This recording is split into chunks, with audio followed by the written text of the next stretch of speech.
Halo everyone, Assalamualaikum warahmatullahi wabarakatuh.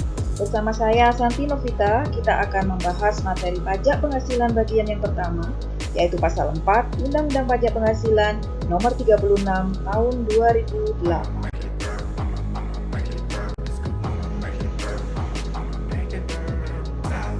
Adapun materi keseluruhan kita kali ini meliputi yang pertama adalah subjek pajak yang diatur dalam pasal 2 Undang-Undang Pajak Penghasilan atau PPh. Yang kedua adalah objek pajak yang diatur dalam pasal 4. Kemudian yang ketiga adalah pengecualian dari objek pajak yang diatur dalam pasal 4 ayat 3. Dalam ketentuan umum pasal 1 dikatakan bahwa pajak penghasilan dikenakan terhadap subjek pajak atas penghasilan yang diterima atau diperolehnya dalam tahun pajak. Pada slide ini tampak bahwa penghasilan yang merupakan objek pajak penting untuk kita bahas karena pada akhir periode atau tahun pajak, wajib pajak memiliki kewajiban untuk menghitung pajak yang harus dibayar. Untuk mendapatkan angka tersebut, perlu dihitung berapa penghasilan yang menjadi objek pajak, berapa biaya yang boleh dikurangkan, yang nantinya akan menentukan laba dan penghasilan kena pajak. Nah, pada bagian 1 kali ini, materi kita akan berfokus mengenai penghasilan yang menjadi objek pajak saja, sementara biaya yang boleh dikurangkan akan dibahas pada video part 2 dan berikutnya.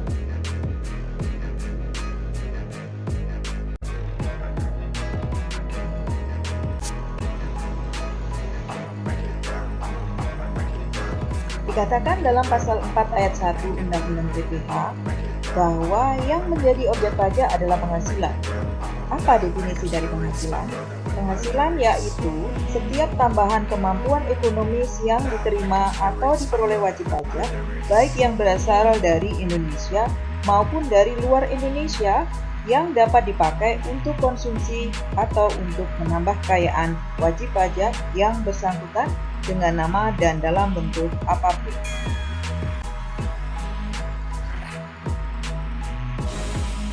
Kita lanjutkan dengan materi kita mengenai subjek pajak yang diatur dalam pasal 2 Undang-Undang PPh. Pajak berdasarkan pasal 2 Undang-Undang PPh yang pertama adalah orang pribadi. Pada prinsipnya, orang pribadi yang menjadi subjek pajak adalah orang pribadi yang bertempat tinggal di Indonesia atau berniat tinggal di Indonesia. Kemudian, berikutnya adalah warisan yang belum terbagi sebagai satu kesatuan menggantikan yang berhak. Jika seseorang meninggal kemudian meninggalkan utang pajak, warisan ini menggantikan kewajiban ahli waris.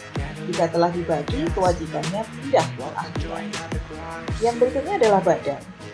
Yang berikutnya lagi adalah bentuk usaha tetap.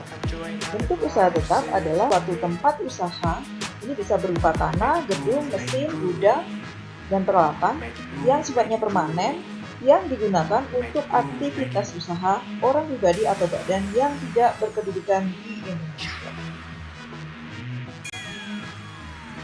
Subjek pajak dibagi menjadi dua. Yang pertama adalah subjek pajak dalam negeri. Yang kedua adalah subjek pajak luar negeri. Subjek pajak bisa menjadi wajib pajak orang pribadi jika telah menerima atau memperoleh penghasilan yang besarnya telah melebihi penghasilan tidak kena pajak. Subjek pajak badan bisa menjadi wajib pajak sejak didirikan atau bertempat kedudukan di Indonesia. Dengan kata lain bahwa wajib pajak adalah orang pribadi badan yang telah memenuhi kewajiban subjektif dan objektif.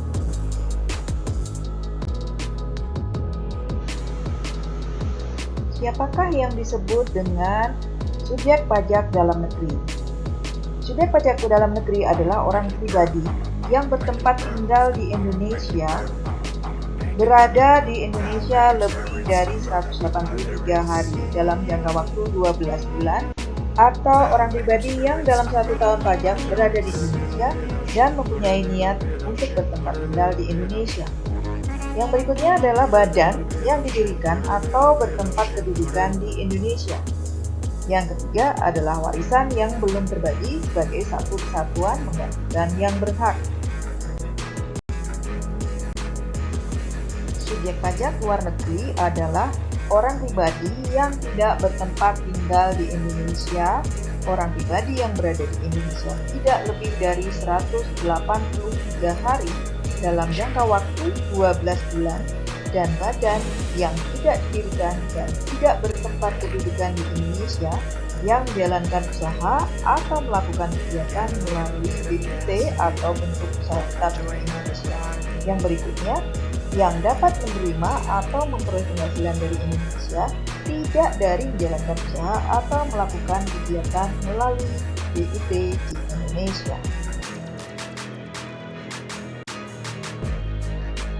Kita lanjutkan dengan kapan kewajiban pajak subjektif timbul. Kewajiban pajak subjektif orang pribadi timbul atau dimulai pada saat orang pribadi tersebut dilahirkan, berada atau berniat untuk bertempat tinggal di Indonesia, dan berakhir pada saat meninggal dunia atau meninggalkan Indonesia untuk selama-lamanya.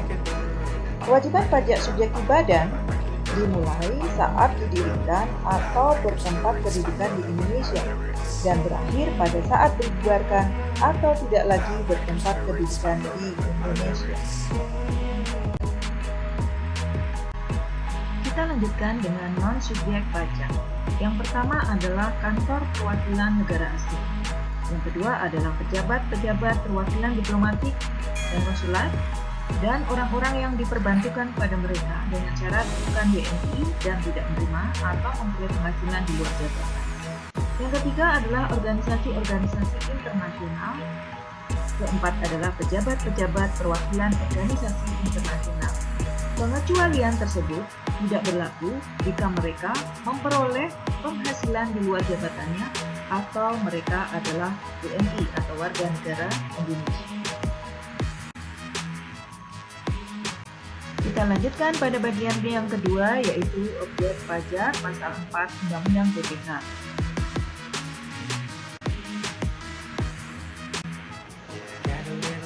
Yang menjadi objek pajak adalah penghasilan, yaitu setiap tambahan kemampuan ekonomis yang diterima atau diperoleh wajib pajak, baik yang berasal dari Indonesia maupun dari luar Indonesia, yang dapat dipakai untuk konsumsi atau untuk menambah kekayaan wajib pajak yang bersangkutan dengan nama dan dalam bentuk apapun. Pajak tersebut mencakup penggantian atau imbalan berkenaan dengan pekerjaan atau jasa. Contohnya adalah gaji, honor, atau penghasilan dari usaha. Yang berikutnya adalah hadiah dari undian atau pekerjaan atau kegiatan dan penghargaan. Contohnya adalah hadiah undian tabungan. Berikutnya adalah laba usaha dan keuntungan karena penjualan atau karena pengalihan harta. Apabila kita menjual harta, kemudian nilai pendapatannya lebih besar dari nilai perolehannya, maka selisih tersebut dianggap sebagai keuntungan. Objek pajak yang berikutnya adalah penerimaan kembali pembayaran pajak yang telah dibebankan sebagai biaya. Contohnya adalah pembayaran pajak bumi dan bangunan yang sudah dibayar dan dibebankan sebagai biaya kemudian dikembalikan karena suatu hal.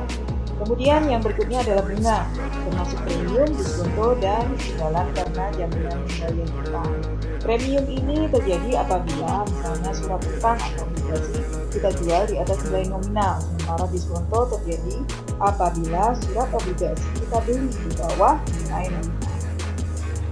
Yang berikutnya adalah dividen dengan nama dan dalam bentuk apapun. Dividen ini merupakan bagian laba yang diperoleh pemegang saham atau pemegang polis asuransi atau pembagian sisa hasil usaha koperasi yang diperoleh oleh anggota koperasi. Objek pajak berikutnya adalah royalti atau imbalan atas penggunaan hak. Contohnya adalah hak cipta di bidang kesenian misalnya, atau paten ataupun desain. Kemudian sewa dan penghasilan lain hubungan dengan penggunaan harta. Harta ini bisa harta yang bergerak, misalnya adalah sewa mobil, atau harta tak bergerak, misalnya adalah sewa rumah. Kemudian penerimaan secara berkala.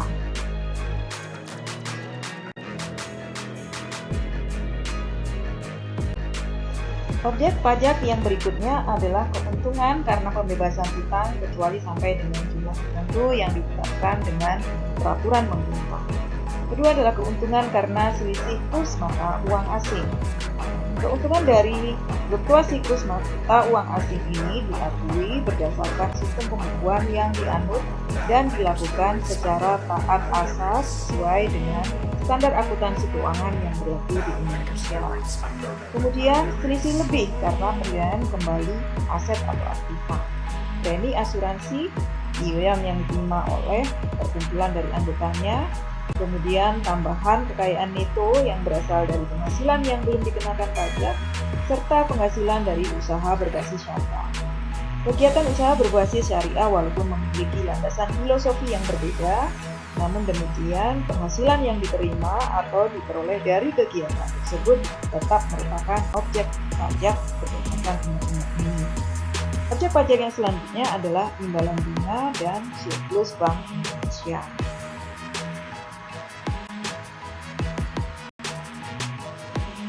Kita lanjutkan bagian yang ketiga, yaitu non-objek pajak yang diatur dalam pasal 4 ayat 3 Undang-Undang PPh.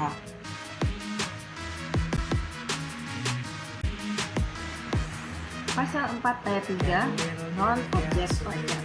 Non-objek pajak yang pertama adalah bantuan atau sumbangan termasuk zakat yang diterima oleh badan ahli zakat yang dibentuk atau disiapkan oleh pemerintah. Yang kedua adalah harta hibah yang diterima oleh keluarga sedarah dalam garis keturunan lurus 1 derajat dan oleh badan keagamaan, badan pendidikan, atau badan sosial, pengusaha kecil termasuk koperasi yang ditetapkan oleh Menteri Keuangan. Syarat tersebut adalah ketika bantuan ataupun hibah tersebut diterima sepanjang tidak dalam hubungan usaha, kerja, kepemilikan, ataupun penguasaan. Bukan objek pajak penghasilan berikutnya adalah warisan. Kemudian harta termasuk setoran tunai yang diterima oleh badan sebagai pengganti saham atau penyertaan modal. Yang berikutnya adalah penggantian atau imbalan sehubungan dengan pekerjaan atau jasa dalam bentuk natura dan penikmatan dari WP atau pemerintah. Natura ini diterima bukan dalam bentuk uang, contohnya adalah beras dan gula serta fasilitas mobil, rumah, dan sebagainya. Apabila yang memberi imbalan tersebut bukan wajib pajak atau wajib pajak yang dikenali pajak penghasilan final atau juga wajib pajak tim profit, maka imbalan dalam bentuk natura tersebut merupakan penghasilan bagi penerimanya. Contohnya apabila salah satu warga negara Indonesia bekerja pada kantor diplomat kemudian memperoleh fasilitas mobil, maka natura tersebut adalah penghasilan bagi karyawan tersebut sebab kantor diplomat tersebut bukan merupakan wajib pajak. Kemudian yang berikutnya adalah pembayaran dari perusahaan asuransi kepada orang pribadi sehubungan dengan asuransi kesehatan, kecelakaan, jiwa, bencana maupun beasiswa.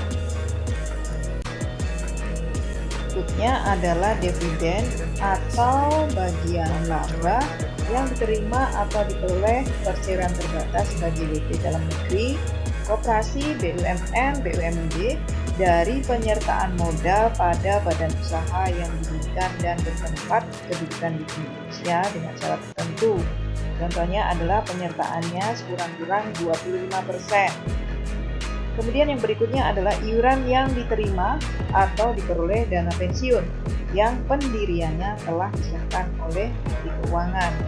Nah, ini dikarenakan bahwa iuran tersebut nanti akan dikembalikan kepada pegawai yang memasuki masa pensiun. Bukan objek pajak yang berikutnya adalah penghasilan dari modal yang ditanamkan oleh dana pensiun dalam bidang-bidang tertentu yang ditetapkan oleh keputusan Menteri Keuangan. Bidang-bidang ini tentunya bidang yang sifatnya tidak spekulatif ataupun yang berisiko tinggi. Kemudian yang berikutnya adalah bagian laba yang diterima atau diperoleh anggota dari perseroan komanditer yang modalnya tidak terbagi atas saham-saham.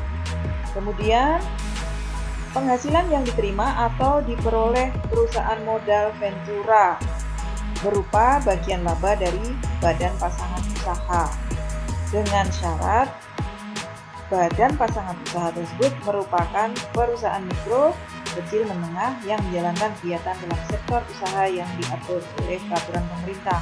Kemudian sahamnya tidak diperdagangkan di Bursa Efek Indonesia. Perusahaan ventura ini adalah perusahaan yang kegiatan usahanya membiayai badan usaha lain dalam bentuk penyertaan modal untuk suatu jangka waktu tertentu. Bukan objek pajak penghasilan berikutnya adalah beasiswa yang memenuhi persyaratan tertentu. Kemudian sisa lebih yang diterima atau diperoleh badan atau lembaga nirlaba yang bergerak dalam bidang pendidikan selama dana tersebut diinvestasikan kembali pada prasarana dan sarana pendidikan dalam jangka waktu paling lama 4 tahun sejak diperolehnya sisa lebih tersebut. Kemudian bantuan atau santunan yang dibayarkan oleh BPJS kepada WP tertentu. Nah, demikian bahasan kita tentang subjek dan objek pajak penghasilan. Sampai ketemu pada part 2 video selanjutnya tentang pasal 6 Undang-Undang Pajak Penghasilan. Thank you for watching. Assalamualaikum warahmatullahi wabarakatuh.